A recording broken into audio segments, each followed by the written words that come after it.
Hi, it's Professor Lieu here for another Art School Portfolios live Q&A to answer all of your questions for those of you guys who are applying to art school this year. And I want to remind you that we do offer portfolio critiques, which are 30 minutes long. You can purchase them at this link, artprof.org/critiques. And you can also get this link in the video description below. And this is a super critique where we will look at 8 to 20 artworks of your pieces. You can submit a portfolio if you're a professional artist, if you're a postgrad, if you're applying to art school and you're in high school. We will look at portfolios for any specific purpose. In fact, if you guys are applying for an MFA program, we also review graduate portfolios as well. So please feel free to check that out. And as some of you guys probably know, I was on hiatus for all of August. I was in Utah, traveling throughout southern Utah for a very long time. And of course, I had to video a tutorial out there, which actually was interesting because I told myself when I got started that it was going to be a mixed media tutorial, but it turned out to be a watercolor tutorial dealing with landscape and a bunch of other things. So you guys will get a chance to do that. For those of you guys who are watching, please feel free to jump into the streams chat box and I will answer any of your questions that you guys have about art school portfolios. So ask away. Until you guys do that, I'm going to give you some thoughts that I have in general about the art school portfolio experience. And I would say that one of the most important things to do for art school portfolios is to start early. So if you guys are watching the stream, it's September, now is the time to really gear up and begin this process, because what I have seen advising students who are preparing portfolios for art school is that they start too late. And then it really becomes problematic because they run out of time. Artwork always takes longer than you think it's going to take. I surveyed a lot of my summer school students and I asked them, how many of you guys have done projects this summer where you thought it was going to take 3 hours and ended up taking 5? And like every single person raised their hand. Oh, we've got a question from Lahona. I know these are aimed at art school. However, can they also be applied to gallery submissions? Actually, the answer to that is no, Lahona, because a gallery is looking for a completely different type of portfolio. A professional gallery is actually looking for something that's almost the opposite, because the whole purpose of an art school portfolio is to show your versatility, to show that you can do a lot of different media. And a gallery is not going to want that. They're going to want you to have a very cohesive body of work. Oftentimes, the artwork is tied thematically. A lot of the times, it's all done in the same materials. So let's say you propose a show to a gallery. It could be a series of 20 watercolor paintings that are all based on landscapes like mountains. That would be a gallery portfolio, very different than art school portfolios. But Lahona, we will be talking a lot about fundamentals and technique and approach, which I do think is applicable to everybody. VK is saying, what's the biggest benefit of applying your early decision? You know something, I actually really do not encourage students to apply early decision unless I really think that they're ready. And honestly, a lot of students are not. I rarely see people who I think are really ready to do early decision. I think there's a common misconception amongst a lot of students that, oh, well, if I apply early decision, it's going to increase my chances of getting in. And it's not going to, because there's such a big difference between applying early decision and regular decision, because I believe most early decisions November 1st, and then if you count November, December, January, and then a lot of the regular decision is like February, that's 3 months of extra time to prepare your portfolio, and that it's a big, big difference. I don't think that there's an advantage. I mean, to me, the advantage from a student point of view, you get your applications over with, you don't have to apply to 20 schools, and you know months in advance that you're going to go there. That is the advantage. I don't think the advantage is like, oh, because I apply early decision, that increases my chances. I think if you guys really want to increase your chances, work really hard in your portfolio and give yourself all the time that you can to really spend time on it, because 3 months is a lot, you guys. And I know a lot of seniors, you guys have a lot going on. You still have to take classes, you're taking exams. A lot of you guys are doing sports and extracurricular activities. There's not a lot of time left over to do portfolio work for a lot of seniors. And so I don't recommend doing that unless you really, really feel confident about it. And like I said, I don't really see a lot of that very often. And I would also say that for a lot of students, they don't realize that, oh, if you need a portfolio that has 20 artworks, a lot of students will say to themselves, oh, well, I'll just make 20 artworks. I have 5 so far, I got to make 15 more. And I think that's a big mistake. I would say if you have a portfolio and you need 20 pieces, if I were you guys, I would make a minimum of 30 pieces, because then you pick the 20 best out of the 30. How can you have an expectation that the next 20 pieces you make are going to be portfolio standard? That's ridiculous. So don't just make 20, make 30. Charles is asking, do art schools or schools in general expect more from transfers? I would say it's not a gigantic difference, because I think schools know if you're transferring that you're likely transferring from a totally different type of school. I mean, I think what's more common, I see a lot of students who transfer from a liberal arts program to art school. I don't see it as much that people are going from art school to art school. I mean, certainly people definitely do that, but I think that's not quite as common. But I mean, I think that the difference is that, for example, at some schools, you start your major sophomore year. And so if you're applying to be an incoming sophomore, and let's say you're coming in to be a painting major, they're going to want to see that you have some experience in painting. Like, I wouldn't apply to be a painting major and have no paintings in your portfolio. I think that's the difference, is that you do want some representation of your major. Whereas if you apply as a first year, I don't think that matters so much. Daria is saying, do you have any specific advice that you would give a transfer student versus a first-time applicant? I mean, Daria, my understanding is that most art schools, if you're applying as an incoming sophomore, you do have to apply as a major. You do have to apply as an industrial design major, as an architecture major. You can't just apply and get in as a first-time applicant. So I would say you would want to be somebody who has some degree of experience in the major that you're applying into. Because if you're going to graphic design and you have like nothing close to graphic design, that's probably not so great as a transfer. I would say as a freshman, it's probably more acceptable. But again, I don't think that like makes or breaks you. I don't think it's like, oh, full out rejection because you did not have a lot of that. Because again, it's like you're applying to go into the major. Nobody started it yet. So it's not like you're applying to be like a grad student where they really do expect that you have some expertise in that area.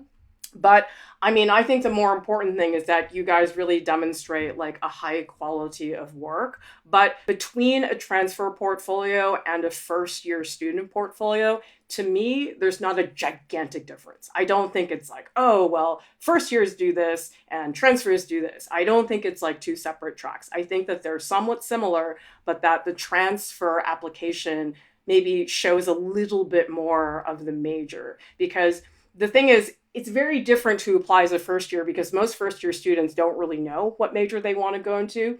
And some of them who do think they know end up not knowing and then majoring in something totally different. There aren't a huge number of people I know who come in thinking, oh, I want to go into illustration and end up in illustration. A lot of people change majors. I changed majors. I mean, I thought when I was a first year, I was like, oh, I'm definitely a painting major. And then I ended up switching out into the illustration department. And so the whole thing about majors is I think that they're very unpredictable. I think that even people who are like so sure when they come in, oh, I'm definitely going into industrial design, oftentimes change their minds. And then even beyond that, people change their minds. I mean, I went into illustration as a major in art school, and I don't do any illustration. Like, I don't do editorial, I don't do children's books or anything like that. I'm very much a fine artist, but I really learned and gained so much from being an illustration student, because I really feel like I learned a lot about visual communication. I learned a lot about the different types of illustration. I mean, when I went into illustration, I didn't even really know what illustration was. I didn't really understand what the field entailed, and that even within the illustration field, there are many different like genres. Like, being a children's book illustrator is a totally different life than being an editorial illustrator. And I know some people who work in like textile design, or people who do scrapbooking work. I mean, there's so many like little subsets of illustration. So, by the way, if you guys are just joining us, I would love to hear from you. Just pick my brain for the next hour or so, and I'm happy to help you guys as much as possible, because when I applied to art school, it was like, I like lived in my own universe. It's like nobody else who applied to art school existed in my planet. So I'm happy to help you guys as much as I can, especially because I do know that a lot of high school students are really on their own. I mean, it's funny because you would think, oh, well, with the internet now, people can like make connections with other students and everything. But I think sometimes it's really hard to find students. I mean, I know lots of people go to summer pre-college programs, and those can be very helpful, but they aren't always what sustains you. And obviously, a connection that you make online, it's not nearly as strong as a connection you have in an actual person when you're interacting with them. So I'm hoping for you guys that I can really play that role. But getting back to the idea of curation, that it is so much better, you guys, to be really productive and just make so much work. Because I can tell you, if you asked me to make 20 pieces, let's say I needed a portfolio of 20 pieces and I made 20 pieces, chances are I'm only going to like maybe 4 of those 20 pieces. And I did a series of self-portrait drawings many years ago, and I remember I wanted to do 50. I was really obsessed with this idea of 50 self-portraits. And I went in thinking, okay, I'm going to make 50. But I didn't. I made 65, because what happened was there was a real learning curve, so that the drawings that I did at the beginning, they were okay. But the thing is, as I worked, I got better. I made so many improvements to my work. And what ended up happening was, by the time I was at like drawing 42, I would look back at the first drawing and just go, oh my God, this is terrible. I need to redo it. Adion is asking, are all art school students artists? What do you mean by artists, Adion? Do you mean as in, are they artists who define themselves as artists, or people who have worked professionally before?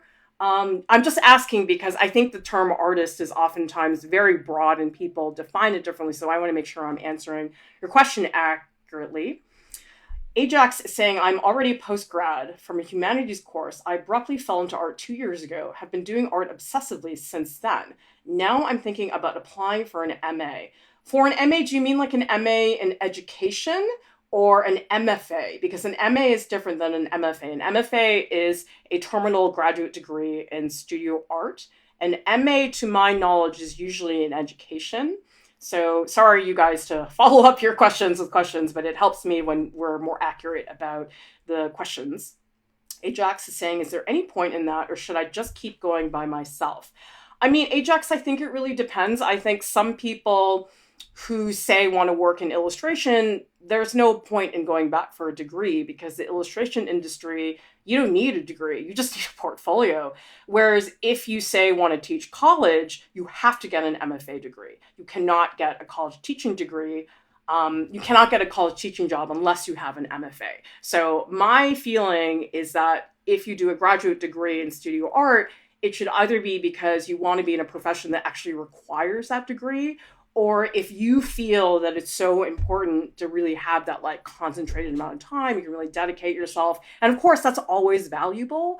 But as you guys know, higher education is not cheap, and it's a huge sacrifice for a lot of people. So if it doesn't make sense for you financially and you don't have to have that degree for a particular profession, don't think it's that necessary. But again, it's case by case. I can't say that broadly about everybody. VK is saying, how helpful are the accepted portfolio videos on YouTube? That's a great question because there's so many of those videos now. I mean, I just cannot believe how many are out there. And honestly, the art school students I've spoken to, number one, they all watch those because they're all over the place and you kind of can't help yourself. But a lot of students tell me that watching those portfolios just makes them feel like crap. And that honestly, it just is super discouraging and it makes them feel like they're not going to do very well. And so I understand the curiosity factor that it's like, oh, you really want to see like what got in. I think it's okay to watch those just like a little bit in the beginning, but I think then you got to just turn them off because you really got to focus on your work. And sometimes I have found actually that looking at other people's work gets really distracting. And especially when you read about people who are like so successful and have accomplished the goal that you're looking for, I find it sometimes very discouraging. So again, it depends. I mean, maybe some people find that very inspiring and maybe some people feel that that will help them keep going and feel more competitive about the process. But I know for some people, it's very discouraging. So I would just say in moderation, don't get too obsessed about those. Charles is saying, is experimentation important in a portfolio? How do art schools tell if a piece is experimental? Okay, well, Charles, I would say the word experimental, like the word artist, is also somewhat difficult to define because people have very different definitions of experimental. And I have to say, in my experience working professionally, that one of my problems with that particular word is that people tend to tack on the word experimental when something goes really badly. And so it's like, if you get really terrible results, people say, oh, well, that was an experimental project. And I'm like, okay, I mean, it's all right to say that something didn't quite fly, but I think that experimentation in terms of diversity, in terms of trying out lots of different art supplies, that version of experimental is very important. But if you want to talk about, hey, let's see what happens if I throw a tomato on the wall and then pour oil paint on it, I don't think that's going to help you very much. So again, different definitions. Saucy Witch is saying, could you talk a bit about what is expected of a graduate admissions portfolio, more specifically for painting? Yeah, an MFA graduate application, totally different than undergrad. They are really going to want to see that you have gotten beyond the typical run-of-the-mill art school, I'm in drawing class artworks. So a graduate admissions portfolio should not have things like, oh, here's a nude model posing in class. I did a charcoal drawing of them. Here's a still life that I obviously did not set up myself and that I painted in class. They don't want to see that at the graduate level. They want to see that you are really starting to engage in critical thinking with your work, that you're working with themes and that the themes are focused and that you're exploring them in much greater depth. And so basically you want stuff that does not look like you're a student. You want stuff that's really starting to show a degree of maturity in terms of your engagement with the materials. And I think with painting, I mean, again, it depends on the program you apply to. There are some painting MFA programs which I think are very much going to expect you to use painting. And then there's other painting MFA programs where it's like you could be doing video and it still counts as being a painting major. And then there's other MFA programs that are even less specific than that. So it depends on the program because some of them are incredibly different from the others. But I feel that when I look back at my graduate school portfolio, I don't think that I got far enough away from the whole I'm an art school student mentality. I feel like, I don't know, I always feel like as a fine artist, my studio practice, I always feel that I was a little bit of a late bloomer. It took me a lot longer to grasp some of the fundamental concepts that I think are important to being an independent artist. I mean, I have students who are sophomores who get it better than I did when I was their age. And so I really felt like, looking back on it, I was a little bit behind. But I think that a graduate admissions portfolio has to show a degree of maturity that says, look, I'm past painting still lifes, I'm past doing exercises, I'm not copying master paintings to learn technique. It's like they're going to expect that you've gotten beyond some of that. So try to eliminate those still life exercise nude model types of things. Like, you shouldn't be putting in, I think, like 2-minute gesture drawings in a graduate admissions portfolio. VK is saying, how many observational drawings and paintings do you think a first-year portfolio needs? I mean, I don't think there's any particular number. I just think that you need a good chunk. So let's say you have 20 pieces in the portfolio, maybe like 6, 7. I mean, I think that there's a lot of flexibility there. I think you just want to demonstrate that you're doing observational drawings and paintings. But the more important thing, I think, is that you're innovative with your observational drawings and paintings, because I cannot tell you how many really boring, generic still life paintings and drawings I see in portfolios where it's just like you could practically sub them in and out of different portfolios and not even tell the difference, because you can tell looking at some of these still lifes that people are bored. It's like, oh, my teacher made me paint this. I'm bored. I'm doing this just because I'm required. Don't show that. I mean, if you guys go to artprof.org and you guys take a look at the oil painting tutorial that we have, let me pull that up right now for you guys to take a look at that. Not that one. That's cooking illustrations. So this oil painting techniques video, I got to paint a lobster. And it was so cool. I had so much fun doing that. And you should be doing setups of imagery that you really enjoy. Don't pick like a cube and say, oh, well, I guess I better paint this, because the thing I noticed right away when I look at portfolios is I can tell who's having fun and who's bored out of their mind. Don't show us you're bored out of your mind. Ajax saying, I don't have a portfolio yet. I'm just painting what I want to because I'm self-taught and just figuring things out. Any tips for giving your portfolio a direction? Well, I would say, Ajax, it's very helpful to come up with a theme.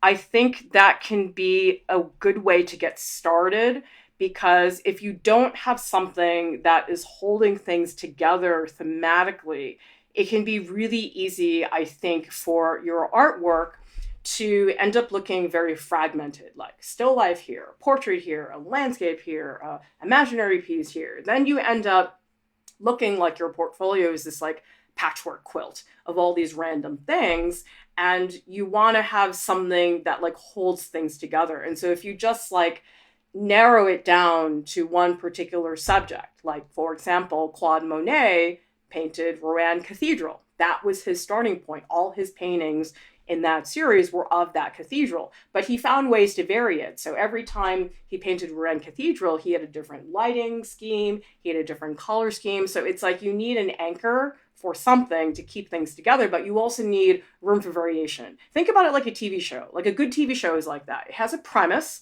that holds all the episodes together, but there's endless variation.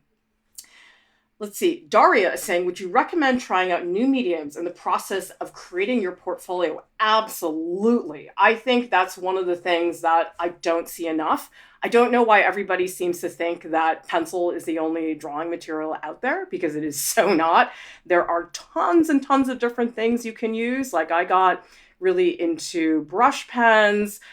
We also have this character design tutorial, which is done with brush ink and also with Photoshop. We also have this charcoal animation. I mean, I think that is the time, because there's too many people out there who are working with so few art supplies, and there's so much cool stuff. You got to give it a shot. That's important. Charles is saying, differences between art school and art major at a university. Okay, I would say, Charles, the main difference is probably the number of hours that you log.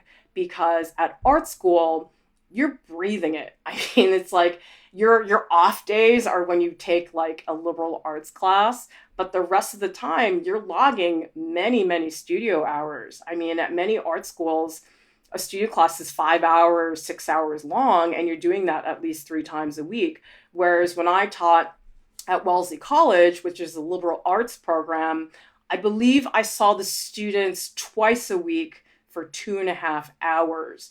And just that difference of cutting up the class into 2 separate days was so different. Like, the experience was not nearly as intensive. People didn't get as deep into their work. And also, I tell students, like, look, if you want to do art, but you also want to be like reading books and writing papers and doing that type of thing, you should go to university. Because I've had students at pre-college programs say to me, oh, I had a great time. I love my studio classes, but hey, I really miss reading and I really miss this particular subject, which is academic. Whereas some students, I think, who go to art school, I say, well, are you guys going to miss reading books and writing papers and taking exams? And if the question is no, then art school is probably for you. Because when I decided to go to art school, I was like, oh my gosh, if I never have to write another paper or do an exam and read like 3 books a week, I will be fine. I mean, today I wish I read 3 books a week, but the point is I was not attracted to all that academic stuff. Molly Smith is saying, are master copies completely out of the question? Yes.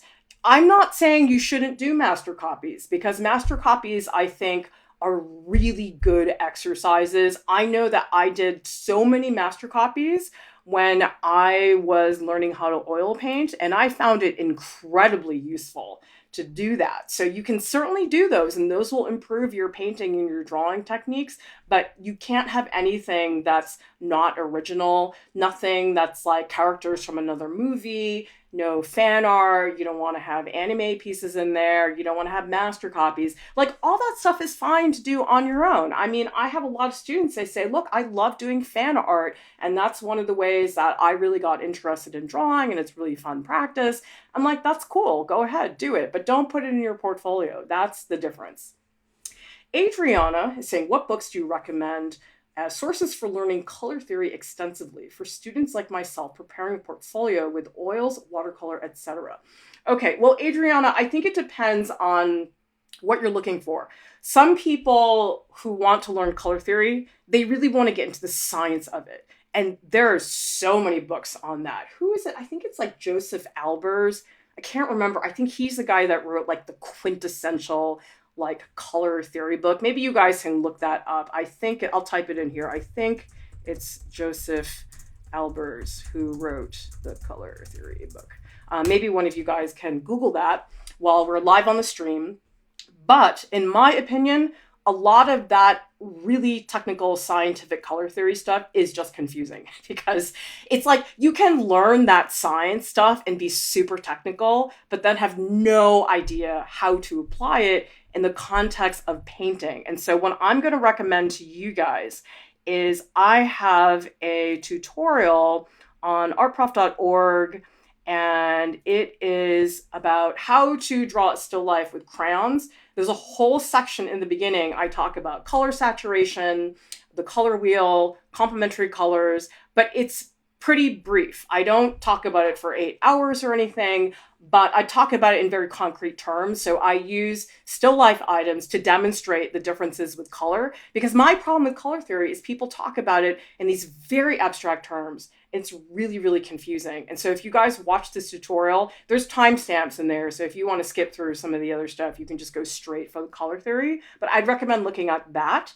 And then again, we have that oil painting tutorial. And also we have this acrylic painting tutorial with Alex Rowe. That one also talks about color theory. And he has a really cool method for doing underpaintings that deals with complementary colors. So definitely check out those 2 painting tutorials.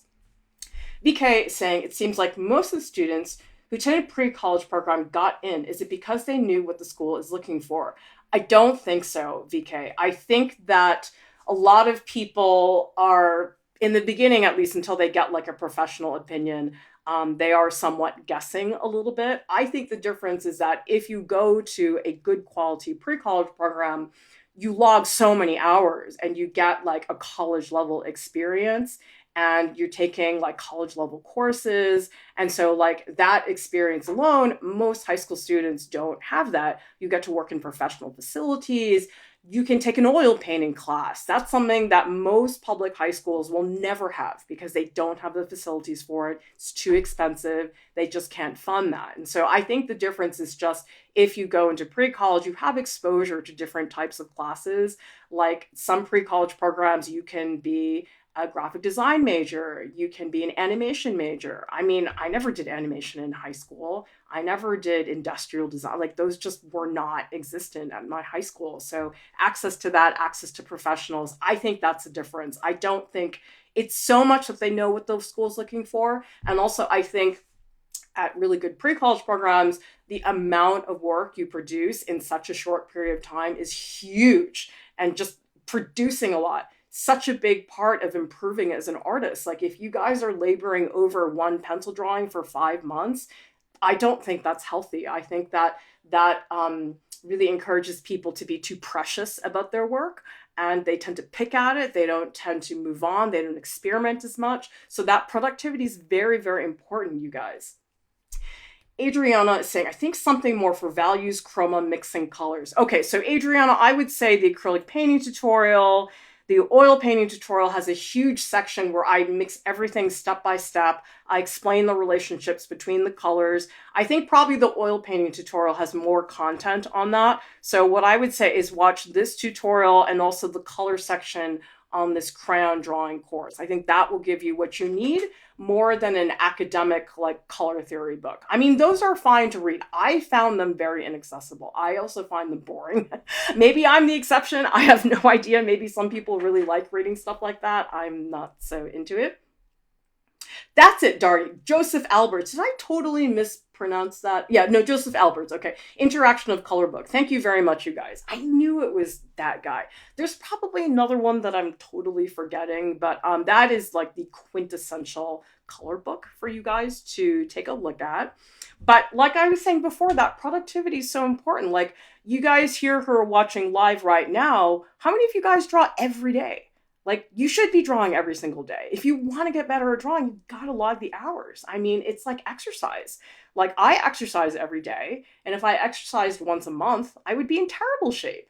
And so I would really recommend, I mean, if you guys really want to establish good habits and you want to get good at all this stuff, carry a sketchbook around. Do lots and lots of drawings. Draw your friends when they're playing video games. Draw your friends when they're watching a movie. I mean, there's so many great opportunities. I don't know if I have my Utah sketchbook here, but I think I have, whoops, sorry about that. Let me see. Okay, this is my China sketchbook. Let me show you guys. Oh, I guess some of this has stuff from home. Okay, so, sorry, hopefully you guys can see this. So this is a sketch that I did of my daughter just at breakfast. I think she was just reading on an iPad. So you guys can do some really quick stuff like this. These are just like 5-minute like colored pencil sketches. Like, sorry, here we go. Okay, so like this is just a really quick little thing that I did. So the thing about practicing drawing, you guys, is it does not have to be so formal and so focused. This daily practice is super, super useful. And it's fun to see what comes out. Like this is one where you can see I was a lot more aggressive with the color. I got a lot darker, but this kind of practice is hugely important, you guys. And not everything in here is terrific. I mean, I have a couple duds in here. Let me see if I can show you some of my duds. Like these are just some crappy drawings that I did. Oh no, sorry, over here. Like these are just some drawings I did of somebody's hands that I was looking at in the airport. And it can be something really simple like that. So don't feel that what you do has to be good all the time. VK is asking, is the criteria of portfolio different in early and regular action? Does it depend on the overall performing of that deadline? No, they're the same. I mean, I think that you apply regular or early, it's the exact same thing. The one thing that I would do, you guys, to custom tailor your portfolios a little bit is school to school. You probably have to like slightly tweak the portfolio because every single school has slightly different requirements. Like there is one school, I forget which school it was, but they have like super specific requirements. Like you have to draw an interior environment, and I think one of the prompts was like draw a finger pushing a button. So some of them are super specific, others are not. Some schools are more into realistic artwork, and so they want more life drawing, some want less. So you can't always take the same 20 images and apply it like across the board to every single school. That's where I think you have to tweak. Don't tweak between early and regular decision. I really feel like those two are pretty much the same. But yeah. Okay, let's see. IL saying, I'm not sure if this question was answered. How can someone prepare a portfolio for Masters of Arts programs when they do not have a fine arts undergrad degree?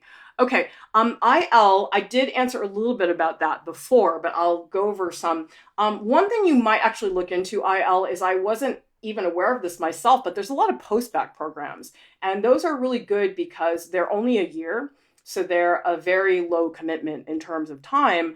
But I know a lot of students who go to a liberal arts program, they do a 1-year post-bac program, and it's basically like a mini art school experience. You have the whole year to prepare the work with faculty. And a lot of students tell me that after they do the post-bac program, that they feel much better prepared to apply for a graduate program.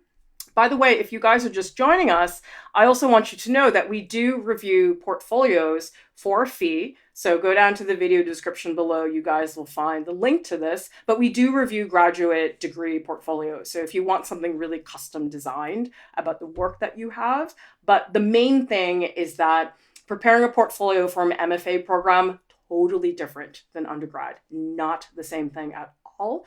And it makes me think we should do a live stream that's just about MFA programs. Is that something you guys would like to see? I mean, I know this one is specifically about, well, I guess we didn't specify. We just said art school portfolio. But if you guys want, tell me in the comments if you want a stream that's dedicated to MFA programs. And actually, Lauren Welch, who is a teaching artist, she might be really good to do one of those because she is going to graduate school next year. So she has lots and lots of current experience doing that.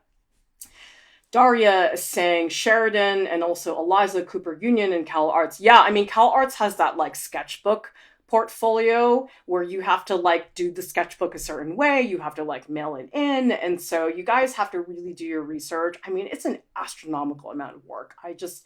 Wow, doing that on top of school, it's a lot to handle. So trust me, I feel you. I mean, I did all this myself. Saucy Witch says, I'd love a stream dedicated to MFA programs. Okay, cool. I will make a note about that. Maybe I can schedule one for October. IL saying, RISD has a summer art program. Would you recommend that? I'm a little bit biased because I teach at the RISD pre-college program, but it is a very good program. I went as a high school student. I had an incredible time. I mean, a lot of these summer art programs, they're not really that affordable for a lot of people. So that is sometimes a problem. But I would say, you guys, if you don't have the means to actually do that, we do have so many tutorials available on artprof.org, and I would really check them out. Like this is very funny. I actually did this tutorial myself yesterday, might still be on my Instagram story, because I wanted to make a book for my kid. And I was like, oh, I think I'll use my own tutorial, which I thought was very funny because like all the time I'm making these tutorials for other people. And then I was like, hey, I need this. I'm going to use it. And it was so cool because it worked. I mean, I knew it worked because I tested this tutorial before when we had, when we were actually testing it to make sure it was going to actually work before we released it. But it just was kind of cool. It was like, oh, my resources work. Okay, this is very cool. But we have a lot of other cool stuff. I mean, we just recently released, where's that? I don't know if I have this one available. Actually, this is a very popular one. Some of you guys might really like this one. Gouache painting techniques for book cover illustration. Alex Rowe is like master of gouache. He is so incredible. I mean, Alex was a former student of mine, and I tell people, I'm like, yeah, it's like, this is how I feel towards my former students. It's like immense pride and like raging jealousy because they're so good now. It's awesome. VK is saying, because all the people around me keep telling me to apply early, but that makes me panic every day. Don't do it, VK. It's not a good idea. I mean, VK, I don't know what your portfolio looks like, so I can't really comment on that. But if it's making you like have a heart attack, then don't do it. It's not necessary. So much better. Give yourself 3 more months. 3 months is such a big difference. Think about all the time you would have in 3 months to improve your work, to curate it, to take good, high quality photographs. It's not something you guys want to rush. And it's like, if you have the option of having more time and it not hurting you, then do it. That's what I would say. There's so many students who are like, I must apply early decision. I'm like, you don't have to. You can, but you got to feel prepared. And if you don't feel prepared, then don't do it. Quan is saying, I really love art from the Renaissance, but it feels really hard to be creative and at the same time keep it beautiful and aesthetic. Well, I think what I would say, Quan, is take a look at artists who are achieving that, but are doing it in a more stylized way. Like I would say, I'll type in the names here. Like I would say Alphonse, oops, sorry, I misspelled that. Alphonse Mucha. You could look at Urte. You could look at the pre-Raphaelites. These are all artists who make very like romantic, very beautiful images, but they're also really innovative and very different. I'll see if I can think about a few more, but I don't think it's difficult to be creative at the same time. I think you can make things that are beautiful and aesthetic. I think it's definitely beautiful. I just think that what I'd recommend, Quan, is just try to change your mindset. Like if you tell yourself, oh, well, if it's beautiful, then I can't be creative, then it's like you've already sort of shot yourself in the foot. And I found that with a lot of students, a big part of it is people just really thinking, I cannot do this. And then it's like, it becomes a self-fulfilling prophecy. It's like, because you've decided you can't do it, of course you can't do it. So then you have to tell yourself, well, yes, I can. Okay, well, how can I actually do that?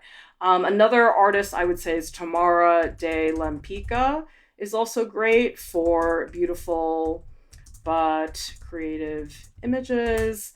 I'm trying to think about who are some of, like, I think a lot of people really like Gustav Klimt's work. Trying to think about who else. I'll try to think about a few more. My art history brain is not quite all there right now. But yeah, think about that, because I don't think that that's necessarily the case.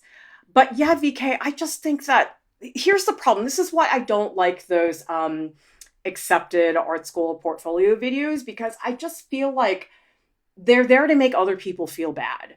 And I don't like that. I don't know. You guys who are watching right now, those of you who have watched those accepted portfolio videos on YouTube, how do those videos make you feel? Do you feel discouraged, or is it inspiring to you? I know I would find it very intimidating and very discouraging. If I were a high school student, that's how it would make me feel. And in a lot of ways, I am glad I did not have those videos when I was in high school, because I think it would have been really hard for me. So Molly Smith, you're saying yes, they are discouraging to you. Okay, that's how I'm interpreting your comment, actually. But I just think that there's a lot of like pressure that comes from other students. And I think sometimes that's why I can be helpful to students, because I'm not part of that like social dynamic of like, oh, well, everybody else says this and all the other students say this. And it's easier for me to say, hey, well, hey, I'm an adult, I'm uncool. So let me give you my very unhip opinion about this. And I don't care what other people think. Charles saying it makes me feel overwhelmed and question my artistic abilities. Yes, they stress me out, says Adriana. Saucy Witch says some of those videos are helpful, but a lot of them seem like humble bragging are discouraging. Yeah, I mean, Saucy Witch, I've seen a couple where I'm just like, how is this helping anybody?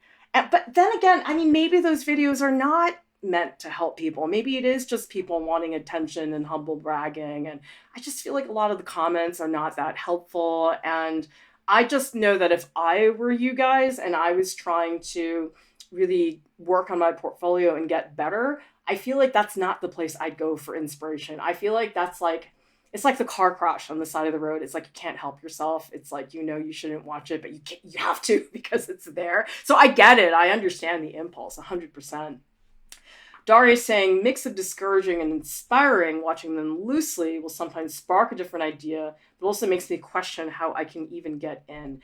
Yeah, I think it's really problematic. And honestly, I hope that you guys are able to use some of the stuff that we have on artprof.org, because we have really cool things like this, how to sculpt a figure. And actually this I'm very excited about. We're having a new course which is coming up soon. I'm editing it right now, and it's how to critique artwork. And so a lot of people I know ask me questions about, well, how do I self-critique? Like, how do I evaluate myself? And certainly that's something that's useful. And so we're going to have lots of tips and tricks for how to do that. But also, you guys, you should definitely think about submitting some artwork to our free live critiques on YouTube, because these are a little bit less intimidating, I think, than having like a full-out portfolio critique, because you submit 1 to 3 pieces. We might critique 3, we might critique just 1, and they're free. You don't have to pay for them. The portfolio critiques, we do charge a fee, but the YouTube live critiques, totally free. So you guys can get feedback. We always talk about the work for a really long time.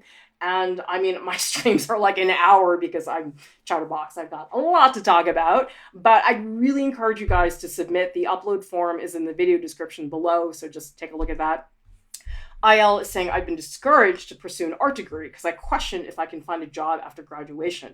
What do you all think about this? Oh, that's a big question. Yeah, I'd be really curious to hear what people think about that.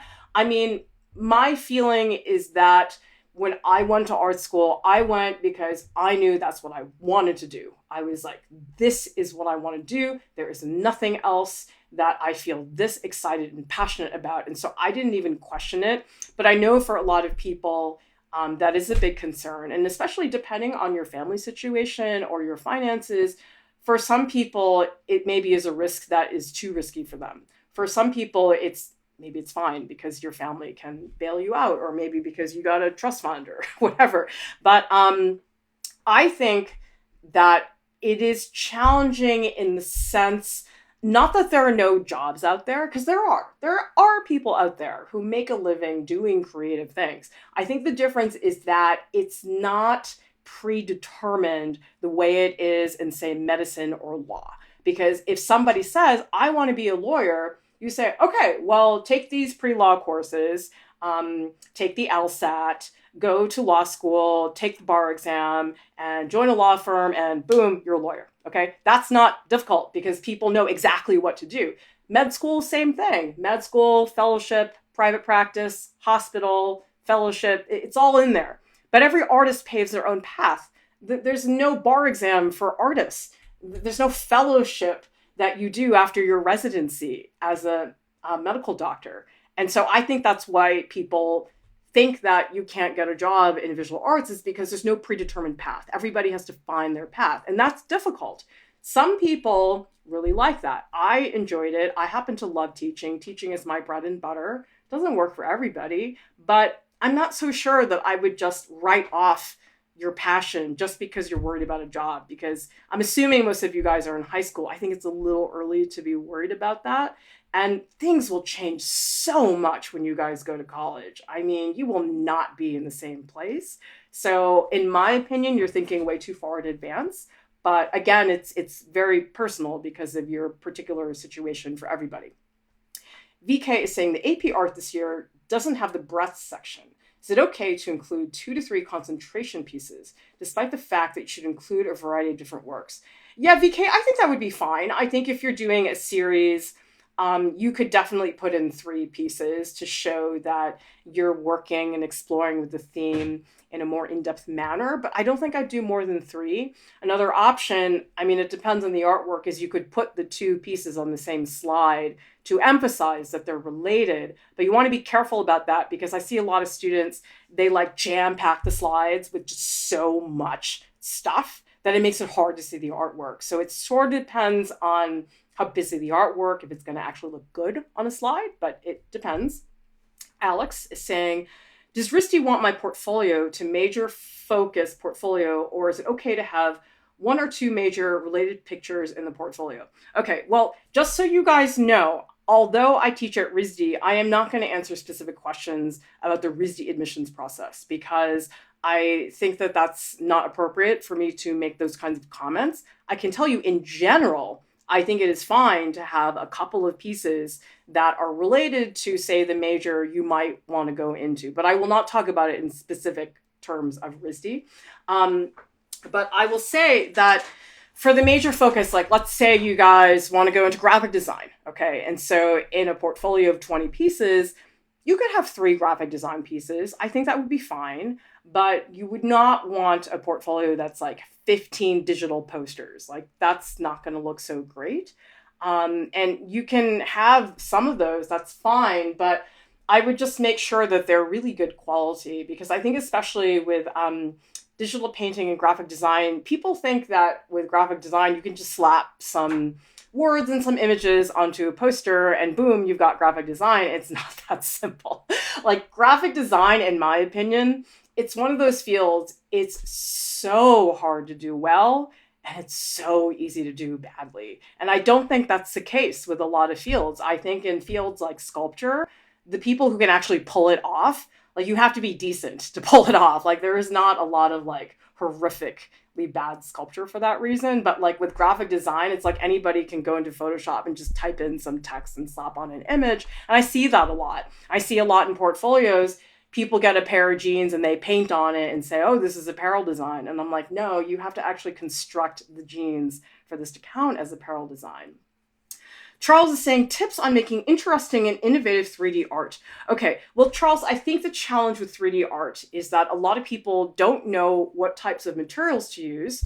And if they have the materials, they don't know how to use them and they don't know what tools to use. So I'm going to suggest you guys that you check out the 3D tutorials that are on artprof.org, because a lot of these are very doable without a huge amount of experience, because we walk you through the whole process step by step, and they aren't strange materials. Like this is a chipboard construction project, which is really fun. We also have this one here, which is on creating a piece of wearable sculpture, a cuff jewelry piece. And we also, I believe, have one on portrait sculpture. So I'll just pull that one up here. And so here, let's take away copper cuffs. So this one's sculpting like a little clay head. We also, I believe, have, we also have a stop motion animation project, which you make your own little clay figures. And so that's like animation with sculpture. So you guys could definitely play with that. Daria is saying, is there any different advice for an animation program portfolio? Okay, I would say make sure that it's good quality animation, because I see so many people who just think they can throw together animation. It's like graphic design. It's like, oh, I'm going to use this animation app and I'm going to toss in a couple pictures and be done with it. And I just don't think that that's the case. And I see so much just terrible animation. I mean, I feel like if I was reviewing portfolios, I would rather see a portfolio with like really good drawings and no animation than a portfolio with lots of bad animation and a couple of drawings. Because I just, or you know what else I see a lot? I see people, they put together animation pieces and they put so little time and effort into the actual animation, but then they put all these like filters and like effects and like color changes. And a lot of it just looks so gimmicky and terrible. So I would really advise against that. I mean, if you guys want a really good down-to-earth animation project that you can't BS through, I would say this one, How to Animate a Charcoal Drawing, is really excellent, because you need good drawing skills to do this. And this is a project you can't tack on some cheesy filter to try to make it look better. You can't do all these effects and everything. It really shows drawing and it really shows animation. So go to this link, because this project, I think, really makes you animate. And there's a lot of apps out there where it's like they do 80% of the work for you. You're not really animating. So I would just say you want to be careful you don't fall into that trap, because I see a lot of people definitely doing that. And I mean, if I were you guys, I might actually just try doing like some hand-drawn animation. I know a lot of people really want to do like Maya and Adobe Animate and all, and Flip a Clip I know is very popular and everything, but I just think sometimes people get so overwhelmed by all the software and all the technical stuff that they're not really animating. Like my husband taught animation for a very long time at the college level, and he'd do really simple projects.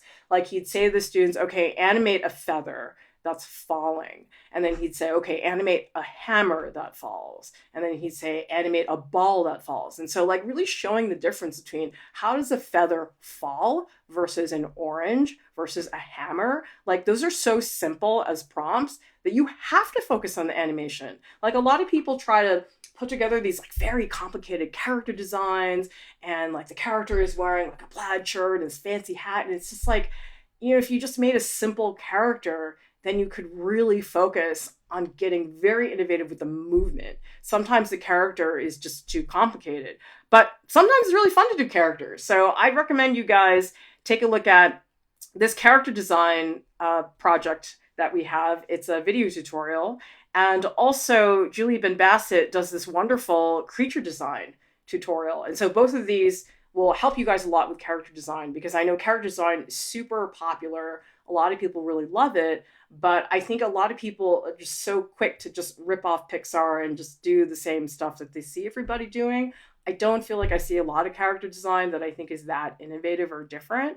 And so take a look at these, because Julie Ben Bassett and Kat Huang, who do this video tutorial, they really get to the heart of what character design is about. Their work is very original, very distinctive, and I just think they do a great job of explaining it. So definitely take a look at that.